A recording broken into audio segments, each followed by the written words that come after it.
A man from Baghdad once shared this story. I needed to repair my house, so I went out looking for a laborer. I saw a group of workers sitting. Among them was a handsome young man with a peaceful and spiritual face, sitting quietly. I asked him, "Would you like to work?" He replied, "Yes." I said, "Come with me." He said, "But I have a few conditions." I said, "Tell me." He said, "I will take 3 dinars instead of 4. When the call to prayer is heard, I will stop working immediately, and I will not answer any of your questions." I found it strange, but I agreed and took him with me. He worked so efficiently in just 1 day that I was left amazed. The next day I went again, but he wasn't there. Other laborers told me he only works 1 day a week. I waited until the next week, brought him again, and secretly watched him. He worked quietly, and the bricks seemed to move and set themselves in place.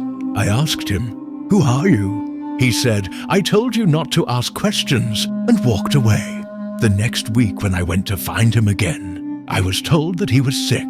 I asked for his address and was told he lives at the far end of the graveyard in a small hut. I went there and knocked on the door. A voice from inside said, "So-and-so, come in." When I entered, I asked, "How did you know it was me?" He replied, "I knew it would only be you who would come looking for me." He was burning with fever. I said, "Come with me." He said, "No, I don't have that much time.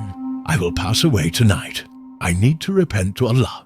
He reached into his pocket, pulled out a ring and a few coins, and said, "Buy my shroud with this money and give this ring to Caliph Harun al-Rashid. He won't agree to meet you. Just say, 'You had a trust with me.'" That night I couldn't sleep. Early next morning I went with 2 men, and when we arrived at his hut, a beautiful fragrance filled the air. His body was wrapped in a cloth.